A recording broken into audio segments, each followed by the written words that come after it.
my cheat sheet in case you ask me questions that I don't remember. Happy birthday to Batman. Thanks for being a great part of the Batman legacy. It's my pleasure. How exciting. 75 years, my lord. He looks good, huh? I know. Ah, technology. Yes. Look at it all. I'll take that. You take that. Put in your utility belt. Nice. This isn't great for you either. Oh, see? Nice. Oh, How are Hi, you? good. so I guess we'll go down the line. Yeah, start with you guys. You're the only courteous one. Thank yeah, you. Everybody tries to run Thank you. Oh, I know. I figured it's the An best order to is good. We like order. We order. want order like Batman. Go ahead. Oh, it's okay. We should start that way then. All right, then. You're Look up. at him. My thing is down. Your thing is down. Shall we skip you and come back while you get your technology to work? See, technology. It's great. And then it sucks. Well, I've been reading the comics, and I've been especially about Damian, and he's got that acerbic wit in the comics. Now, I have not seen the film. You're able to translate that acidity to the Son of Batman movie? I think it's a key part of the movie, actually. I think that the idea that there's such intense things going on, there's a lot of violence, so you have to balance it in some way. And it happens with that kind of humor, even though it is with an edge. The humor has an edge. Alfred displays it, and Damian displays it, and even Batman displays it. So yes, I think that does translate into the film.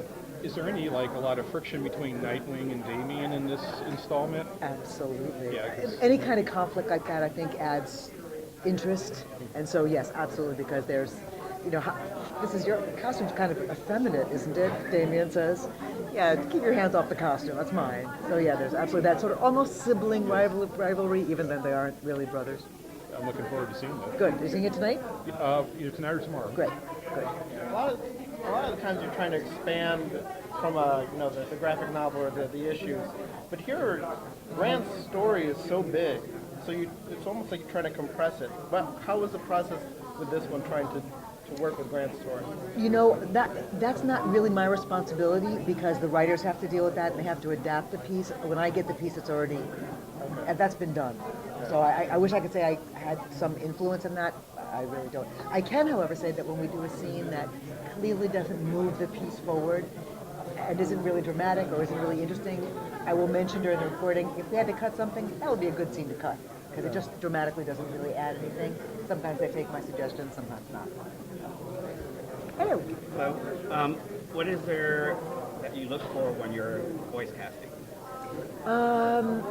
I look for strong actors, first of all, just plain good actors, because in a recording session, I can, a 4 hour, however many hours I have the actor for, I can teach microphone technique, I can teach voiceover. I can't teach acting in a 4 hour session. So I'm looking for a really good actor up front.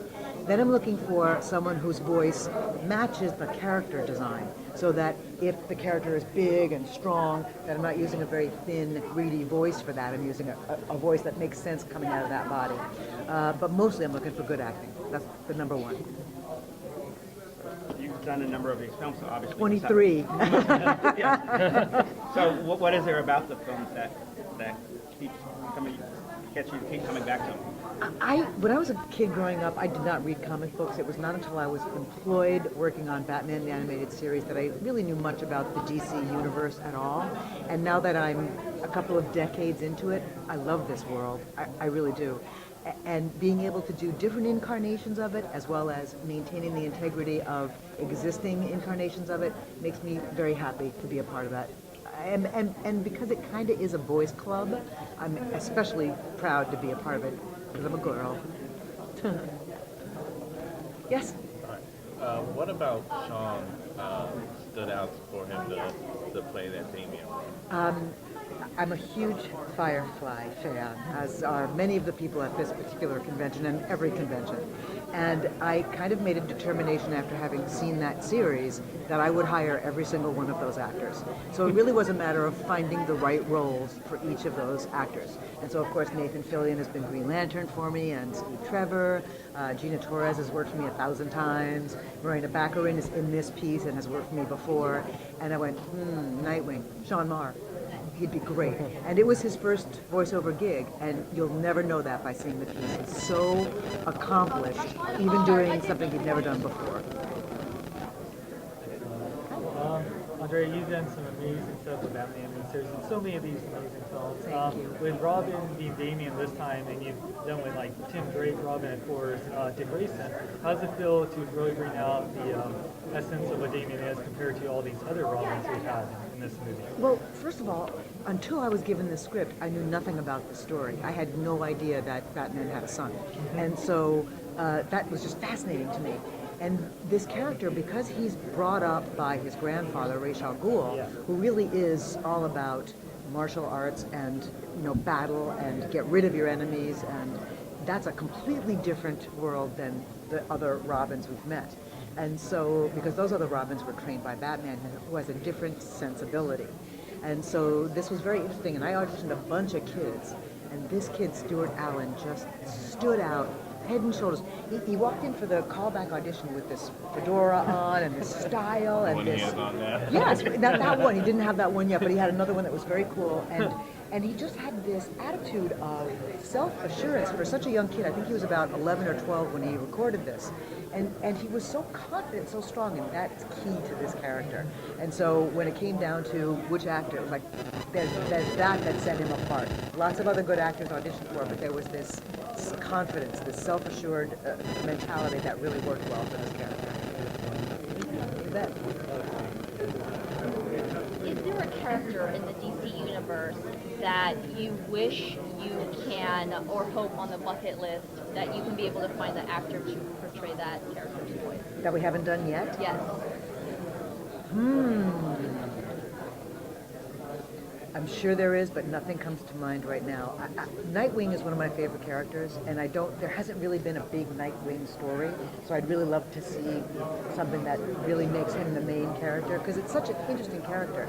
He was one thing, and then he didn't want to be that anymore, and he became his own man, and that's interesting, where he had a really good job, if you will, and a really good life. He was taken care of by a very wealthy man, and he was trained by a remarkable man. And then he just didn't want to be a part of that world anymore. But he didn't leave it entirely. He became Nightwing, and that's just a fascinating story. So I'd like to see if he's done that way. But I can't think of any specific character that I'm aware of. But again, I don't read comic books as an entertainment for myself. I read them when they're source material for one of the movies I'm directing. So that's where I learn about. That's why I didn't know anything about Batman having a son until somebody said, "Here's this source material." And guess what? Batman had sex. Because when did we ever? I mean, that was the thing about Batman too. Is he's wealthy, he's handsome, Bruce Wayne, but we never hear stories about his love interest. And Talia always was teased a little bit, but you never heard much. And then you come to find out that she actually gave him a drug and had sex with him, and a child resulted. And so, very interesting story. Yeah, but someone thank you. Yes. You've made so many of these movies for so many years now. Is there one that stands out as, I know it's hard to pick a favorite, but is there one that particularly on a personal level touched you the most, or that you I liked Under the Red Hood. I did. There's others that I love as well. I love all of them, truly. But that story was just so terrifying. And what's wild that's one of my favorites is it is one of the most violent films I've ever worked on. Before we run the main title, we've killed a character, right at the very beginning of the story. That's really violent. And then it just continues. But the way the Joker plays into that story and the way Batman and Robin have this love, hate, deep relationship and this anger and this resentment and I love that story. That was one of my favorites. Truly. It's a great last line too, the kicker. Truly. Everything working? Yeah, everything's Okay. working now. The comic book that the storyline takes place in is pre-New 52. Is this in that continuity as well, or is it New 52 in the movie? I think it stands alone. I don't think it is. I actually don't know how those fit in because everything isn't always done in sequence, and so I can't actually answer that very confidently like I know the answer to that, but in my mind, I think this is standalone. Anything else? Well, I'm a huge fan of Jason's, and so I was excited to see that he's playing Batman. What was it about Jason? I mean, I've seen him play honorable men in really bad situations that made me think that he's perfect for this. Yes, he is. the thing about in this particular piece is we have to have not just the strength of Batman, but he has to play a father too, and that's a totally different energy than Batman has had before, that Bruce Wayne has had before, a fathering, something where he's responsible and can't just walk away from it. He must deal with it, and that was something I thought Jason had the sensitivity to do, and I think does it really well. Cool. Hope you guys all enjoy the movie. Thank you. Thank you. Check out Sean Long, Jason David Frank, Tommy the Green Ranger.